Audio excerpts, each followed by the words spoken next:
Hey everybody, Dean Kulawira, IT recruiter at SRA Staffing here in Toronto, Canada. Before I get to my midweek Wednesday job search tip video, so if you're an IT professional here in Toronto, Canada, and we're not connected, or we haven't spoken, or we haven't met even, definitely make sure you send me a connection request. We're based out of the Yonge and Sheppard area, so we're pretty easy to access. We're a short walk from the Sheppard Yonge subway station. So if you're an IT professional, if we're not connected, definitely make sure you connect with me. LinkedIn, Twitter, where else? YouTube. Follow me on YouTube, and send me an email. Give me a call. My office line here at the office. Well, I'm not at the office right now, but I'm at the office Monday to Friday, from around 8:30 a.m. to around 5:30. You can call me at 416-296-1772, extension 2036. That being said, moving right along. So my Wednesday job search comment of the week.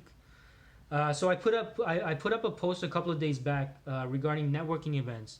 So I'm first going to read you the post that I put, and then I'm going to read you a comment from someone who made a great comment and a great observation, which a lot of us, I think, would experience at some point. So anyway, so my post was as follows: Ever attend a networking event and refuse to talk to anyone you didn't know? Why even attend? In the same way, I can't understand anyone on LinkedIn saying they only connect with people they know. Take advantage of this platform. So that was the post that I made. And by the way, kind of to get on a bit of a tangent here, the best piece of advice I never took was, Dean, don't only connect with people you know. That's the worst advice. Okay, if anybody's telling you that, don't listen to them. Keep connecting with people, not only that you know, but people that you don't know as well, because you never know who might be able to connect you with the right person, who might be able to connect you with the right job. Okay, so don't take that advice. It's terrible advice, at least in my opinion. And obviously, my profession as a recruiter, I have to be connecting with people all the time, especially or for the most part, people I don't know, right? I mean, that's what I do every day on the phones, on LinkedIn. That's all I do. So maybe I am biased, but that's what I think, and I would definitely recommend for all of you, start connecting with people you might not know. You need to get out of your circle of contacts and keep expanding your network. Uh, anyway, before I start going on a whole rant on that, so the comment that was written was as follows. It said, very, very well said, Dean. People read messages but do not choose to connect or revert. Is it ego, choice, will, ignorance, or arrogance? Not sure. So this is a great comment, and I'll tell you why. It's because, well, at some point, all of us have felt this way, myself included. You send a message out to someone, you call them, you send them an email, you meet them at an event even, and they just don't respond in the way that you want them to. Maybe they're a little cold, maybe they're dismissive, maybe they're even rude or impolite. So why is that? Is it ego? Is it choice? Is it will? Is it ignorance or arrogance? Like this person says. Well, my opinion, in most cases, I'd say nine times out of 10, it has nothing to do with you. Nothing to do with you at all, and I'll tell you why. Because in most cases, the people you're reaching out to, they don't know anything about you. They don't know you as a person. They don't know what you're like. They don't know what a great person you are. They don't know all the funny jokes that you tell, and your interests and your hobbies. So, if we can agree that the people that you're reaching out to in your job search, for the most part, they don't know who you are as a person or what you're like. So we can agree it can't be about you, right? I mean, it can't be about you as a person. Now, that being said, at the same time, it can be you as well. And I know I just threw a whole curveball and I kind of contradicted myself. But what I mean by it can be you is, it could be the way that you're reaching out to them. It could be the way you're structuring your message or your communication. It could be the script that you're using if you're calling. Like what are you saying to them? What kind of a tone are you using? Are you sounding a little commanding, like they owe you something? Or are you sounding a little maybe arrogant or domineering maybe, or something of that sort, or maybe rude, a little rude or impolite, even though you don't intend to be. So those are some factors that can make people react to you or not react to you in the way that you want them to. And I'm not just saying that, like I'm saying, because as a recruiter I reach out to a lot of people every day, on the phone, on LinkedIn. So and how I learned that was sometimes I just not structure my messages the right way, or I'd ask something in the wrong way or the incorrect fashion. Maybe my tone's not right. Maybe I'm in a bad mood and I'm unknowingly sounding like negative on the phone, and so people don't want to respond to me. I don't sound positive. I don't sound like a friendly person or a positive person. So maybe because of that, people might not be wanting to respond to me. So that's another factor, right? It could be you. It could very well be you. So you need to examine that. I can't tell you what exactly you might be doing because there's so many different variables. So what you got to examine is, could it be you? And the best way to find out if it's you is keep track of the numbers. I always I always advocate for this. How many? First of all, how many people are you reaching out to, and how are these people responding to you? Because if you reach out to 100 people, and I'm not being unreasonable here. You guys tell me if I'm being unreasonable. Let's say you reach out to 100 people, right? And you're talking to 100 people. You do your pitch or whatever it is you're asking for them. You're asking them to meet, or connect you with someone or whatnot. If you speak to 100 people like that, and all 100 of those people react to you in the exact same way, if they're dismissive, or they're abrupt with you, or they just want to hang up, or maybe they slam the phone on you, or whatnot. If 100 people do that, it's most probably you. Okay, like that's something that you then have to investigate. Like, what are you doing incorrectly or wrong that's causing people to react to you in that way? So keep track of the numbers, because if a whole bunch of people are reacting to you in a similar fashion, it could very well be yourself, and the approach you're taking, the way you communicate, what you're saying, right? So, and by the way, if you're not sure about if you think that it might be your communication or the way you're structuring your message, uh, make sure you read. So I wrote 2 articles. I'll post them in the comments, but I talk about how to message or email a recruiter, and the other one was how to make a phone call to a recruiter, right? And even though it says recruiter, obviously I put it as how to message a recruiter or call a recruiter, obviously because I'm a recruiter and I want you to message and call me, right? So, but it can be applied to anyone. Like, you can try it on your grandma if you want. So try it out. So I'll post those 2 links. Make sure you read those articles. So again, it could be you, right? So you need to examine that. However, at the same time, if it's a case where you're reaching out to like 100 people, and maybe 3 or 4 people react to you negatively, or in dismissive or whatnot, then it's probably not you. It's maybe not you. Maybe it's them. Maybe they're in a bad mood. Maybe they had some tragedy in their lives. Like, who knows? Maybe they watched the morning news. By the way, the news is like the worst way I feel you can start your day off. There's nothing but negativity on the news. I personally never watch the news, but again, I'm going on a rant and a tangent there. But it could be anything, right? It could be anything. Maybe before they got to work, they slipped, fell, and hurt their leg, and they're in a bad mood now. And you happen to have called them or contacted them while they were putting some bandage on or something of that sort, and they're just in a bad mood because they're in pain. So it could be anything. It could be anything but you in that case, right? But again, you had to examine the numbers. So keep track of the numbers. And what's the other thing I was going to say is, yes, finally, don't depend on reaching out to just a handful of people. Because if you're only reaching out to 3-4 people, and those 3-4 people happen to be in a bad mood or have something going on in their lives, you're probably not going to get any traction with them, right? So reach out, or have a full pipeline of people to reach out to. I always say that. If you've been following me for a while, I'm sounding like a broken record at this point probably.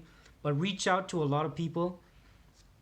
Recruiters, your contacts, whoever it is. Maybe you're asking for referrals or introductions. Whatever the case, reach out to a large number of people, because then the numbers, in at least in some sense, takes care of itself, right? Because it is a numbers game to some extent. So the more people you reach out to, the more that'll trickle down into actual introductions or opportunities or possible job offers on the table at some point, right? So those are the 3 things I want you to think about with regards to when you reach out to people. Why aren't they responding to me in a positive manner? Why are they negative? And by the way, if you go into every conversation and communication with the attitude that, oh my God, people in general are so terrible, they're mean, Nobody cares about me. Nobody wants to help me. Like, look, I'm telling you right now, if you go in with that attitude, you're not. It. I mean, it's. I don't know if it's like some magical spiritual thing or something, but what you put out into the universe, like that's what you get back. So if you go in with that attitude towards people, guys, gals, it's. I trust me, it's not gonna help you. I guarantee it's not gonna help you. But if you go in with the attitude that people are great, people are good, people are fundamentally good, and they want to help you. They want to help you if they're in a position to help you. If you go in with that attitude, it's gonna shine on the phone. It's gonna shine through, even in your maybe in your emails, in your messages, the way you speak to people, your tone. It's all gonna show. So at least give yourself that advantage. So don't go in with the attitude that people are not gonna help you, and nobody wants to help me, nobody likes me. Don't think like that. Like get that negativity out of your mind. And if you're feeling that way, think about a time when someone really helped you, like someone was really good, and someone just went out of their way to help you, and they didn't have to help you, right? So just think of one example like that, and it goes against this whole thought you have that all people are mean or they don't want to help you. So that's my point. Like, have that positive attitude towards people as well, because remember, the attitude matters as well, because it's gonna subconscious. Maybe you might not be able to detect it or feel it, but subconsciously, it's gonna show in your tone, your body language, the way you look at people, the way you carry yourself. It's gonna show. If you have a negative view towards people in general, it's gonna show. Um so that's my advice on that. So again, if people aren't responding to you the way that you want them to, first of all, make sure you have the right attitude about people. Don't go in with a negative attitude towards people. Be positive. Understand that most people, if they're in a position to help you, will help you. I guarantee that. Secondly, if people aren't responding to you the way that you want them to, it could be your approach. It could be the way you're communicating. If you're not sure about how to structure your message, I've posted an article. I'll post the links to two articles below about how to message a recruiter and how to phone a recruiter. So read those. Number three, it could possibly not be you. It could be that that person is just going through something and they have some situation going on, and they just happen to be, reacting in the way that they're reacting. And finally, number four, keep a full pipeline of people to reach out to. I can't say that enough. Don't depend on contacting just one, two, three, or four people. Have a whole bunch of people that you can reach out to and connect to. So that's my Wednesday rant. I hope all of you pick some wisdom or knowledge from that. Please do like, share, and comment below. I'm especially interested in hearing what all of you think. Do you agree with me? Do you disagree with me? Am I being a little too, well, what's the term? One fly over the cuckoo's nest or something. So let me know. Let me know what you think. Share your thoughts, and yeah, let me know what you think. And obviously, let me know if there's any specific topics you want me to talk about. I'll definitely do my best to cover it. And look, stay positive. Stay positive in your job search. I know it might be a struggle for some of you. You might be going through some certain job search barriers, and it's a bit tough right now. But keep going. Keep doing the things that work. The things that don't work, alter them or change them, and keep pushing forward. If there's any way I can help you, don't hesitate to let me know. If you're an IT professional here in Toronto, again, my name is Dean Kulawira. I'm an IT recruiter at SRA Staffing. We're based out of the Yonge and Sheppard area, short walk from Yonge Sheppard subway station. So if you want to give me a call or meet, definitely feel free to call me during office hours. My office line is 416-296-1772, extension 2036. And what else?